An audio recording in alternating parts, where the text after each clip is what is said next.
Welcome back to J-Rock Soccer and Basketball Sessions. I really appreciate you guys tuning in to my video. I really appreciate it. Hey, if you liked the video, please hit the like button and please hit subscribe. 92% of you guys are not subscribed to J-Rock Soccer and Basketball Sessions. So help a brother out and hit that subscribe button. But guys, today we're going to talk about three more targets and free agency that I think the Washington Wizards should look into, that they would make sense alongside Russell Westbrook and Bradley Beal. And these are realistic targets. But we're going to start off by talking about the salary cap situation. I realized in the last video, I went into some free agency after talking about the coaching search, but I didn't tell you guys what the salary cap situation is like in DC and what we have to work with. So we'll do that first so you guys understand a little bit more what we have to work with, and then we'll get into the three targets I think makes sense to look into for the Washington Wizards. But remember, if you like the video, click like, and please hit that subscribe button. But guys, let's get it. All right, so let's explain the Washington Wizards salary cap situation for the 2021-2022 season. To put it bluntly, it's not great. They're only going to have about two options as far as upgrading the roster. That's, barring any trade of some sort. I think they will try to do some trades. I'm not sure exactly when, but outside of that, these are the options they have as far as signing free agents. And I just want to go over that with you guys because I didn't in the first video.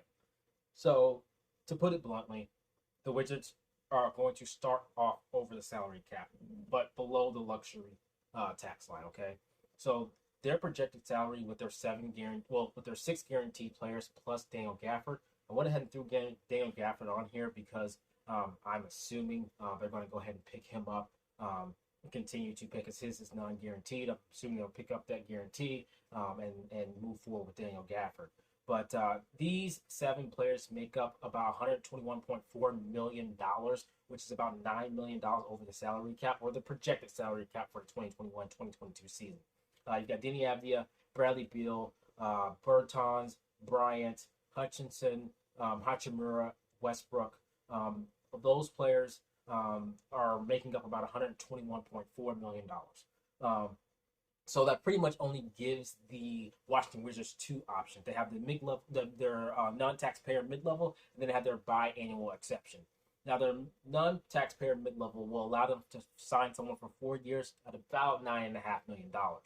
So they can sign someone for a 4-year deal long-term, but they're going to offer them about $9.5 million. So you're trying to find players that's going to fall in that range. Now, they can actually, I've seen this done before, split that mid-level into two different salaries. But I'm assuming they will want to get a person worth that $9.5 million on a 4-year deal to run here with Russell Westbrook and Bradley Beal. Their second option is their biannual exception. That's about $3.7 million, and they can sign up for 2 years. So you're looking for someone who can fall within that as well. So that's what they have going for them. They're about $16 million under the tax, the luxury tax line, but about $9 million over the salary cap. That's just putting it bluntly. It's not a great situation. They don't have a lot of flexibility, but they do have those two options. They can turn the mid-level into two people, or they can use it for one, and they also have that biannual exception where it's about $3.7 million. So now with that being said, let's get to a few players. I'm going to name exactly 3 players that I think could help the Washington Wizards. They're realistic, that fall within these parameters. All right, so first up on my list, free agency target number 3, but the first one on this video. If you don't know my first two, please go check out my last video that I made about a week ago. It's got 2 of my main targets on there, but here is my third. I might kind of tick off some of the die-hard Wizards fans because they might be over this experiment, but my first one for this video is Otto Porter Jr. Look, I know you guys went through the Otto Porter experiment. I understand, but guys, he's 6'8", about 200 pounds. He shoots 40% from 3 for his career. Guys, we talk about we need 3 and D wings. Look, I get it. He's injury prone. I understand that. But if there's any way that they can send Otto Porter through physicals, in any way that Tommy Shepard and whoever they hire as the head coach believe that he can stay fairly healthy for the season, a 6'8" guy who can play the 3 or the 4, who shoots the 3 at 40% and 85% from the free throw line will work wonders on the Washington Wizards. All he's got to do is catch and shoot, maybe get in the post a little bit, and just play some solid defense. Doesn't have to be great, doesn't have to be exceptional. but something that's going to help them in the long run if they can have 3 and D wings, and Otto Porter Jr. fits that mold. Look, I get it, DC fans, Die Hard, who's been here a long time, but I really think Otto Porter Jr., the second chance is worth the look. Moving on from Otto Porter Jr., so everybody can just sit around and think about that as they watch the rest of the video. I really think it's a good idea, but I understand that people don't want to hear that, especially the die-hard Wizards fans for many, many years. They've been through that already. But second on my list is Tony Snell. Look, guys, he's 6'6", 213 pounds, long, can play some defense, can shoot it. Again, we need some 3 and D wings. The options out there are not heavy for the Washington Wizards. So you're trying to find these diamonds in the rough. Tony Snell's a comparable defender. He can shoot the rock at 40% from 3 for his career. Guys, this season he shot 57% from 3 on 2.3 attempts. 57. Yeah, I said that. I said it right. I'm going to say it again. 57% from 3. I'm just saying. All right, he's 84% from the free throw line. And here's the thing about Tony Snell. He can play anywhere from the 2 to 3. If you really want to play small ball forward, maybe you could. He's 213 pounds at 6'6". You just never know. I think he's a great option along with Otto Porter Jr. They're long players who can shoot the rock. Look, and Tony Snell isn't going to kill you putting the ball on the floor, but does he really, really have to with Russell Westbrook and Bradley Beal? I think not, especially if you can get some more people around him as well. I think it's worth a look at Tony Snell. Now, we've chosen Otto Porter Jr. We've chosen Tony Snell. Guys, here is my 5th person that I think the Washington Wizards should look into. I'm probably going to shock kind of a lot of people. Again, my first 2 on my previous video. Go check it out. So my 3rd for this video, 5th free agency target for me for the Washington Wizards. Guys, we know Daniel Gafford is a very good young center. Sometimes he has some win problems as far as the amount of time he can play in one stretch. Guys, I do believe Lopez, because he played solid, he's going to cost the Washington Wizards a little bit too much money to keep him around. Whether people want to keep him or not, that's like 50-50 split on social media. But I just think he's going to price himself out. The same with Neto as well with his solid play. But I don't think Lopez is going to return, which leaves you with Daniel Gafford and Thomas Bryant. Guys, Thomas Bryant with ACL injury.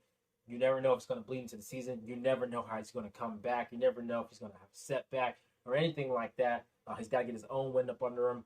So in my opinion, they actually need a 3rd center for insurance purposes that is cost effective. And in my opinion, guys, the number 3 free agency on my list is Nerlens Noel. Look, he's not going to blow you away with numbers. He's not going out there shooting threes at 6'11", 220 pounds or any of that stuff. But he's a rim protector. He works hard on defense. He's tough as nails. He can jump and catch the lobs. He can set screens. He can do all those things you need in a 3rd string center who's able to step up in case something happens to Daniel Gafford or if Thomas Bryant is slow to come back. This is someone that I believe can really, really help the Washington Wizards just in case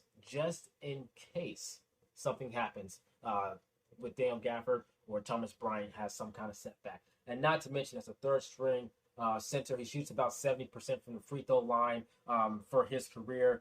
He shot over 70% for the last 5 seasons.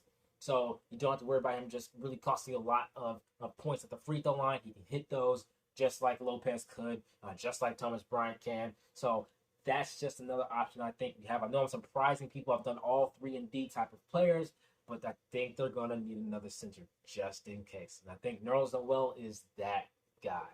But guys, that rounds out my 3 for this video. I'll be back next week with some more targets. I'll also get into the draft that's coming up soon to see what the Washington Wizards might be looking into for that. Thank you guys so much for watching this video. Those are my 3 free agency targets for this video. That rounds out my top 5. I have more to come. I appreciate you guys watching the video so much. Please hit the like button and subscribe. Guys, we're from Otto Porter Jr., Tony Snell, and Nerlens Noel on this one. I know I'll probably surprise somebody with that 5th option, but I really think it's an insurance policy that the Washington Wizards should have. But guys, if you're not subscribed to my actual podcast, the Westbrook podcast, the audio podcast, please go hit that subscribe button. And if you like this video, please hit the like button. And if you like this channel, please hit subscribe. A ton of you look at my videos, but only 8% of you are subscribed. 92% of you are not subscribed to the channel. So please hit that subscribe button. But guys, I will be back next week with a new video on new targets. I'll also get into the draft because that's always exciting. But guys, thank you so much. I'm JD, your host on the Westbrook podcast and J-Rock Soccer and Basketball Sessions. I'm looking forward to watching Wizards off season. We're still in our coaching search. And you know what, guys? Let's talk about this. I know the rumors, real quick. I know this is an exit. This is an outro, but I don't believe Ben Simmons and Russell Westbrook are going to be traded for each other. And I just want to put that out there. Look, I understand Westbrook fans wanting Westbrook and Philly. Obviously, I'm a Westbrook fan. That's 1 through 9. It's a better team than what's currently on the Washington Wizards roster. But guys, look, Tommy Shepard and Ted seem to love Russell Westbrook, and Russell Westbrook seems to enjoy being in DC. So it's not something I think is going to happen. So I'm just looking forward to the offseason. See what coach we get. See what free agency we sign. Let's see who we draft. Thank you guys so much once again. And as always, until next time, peace.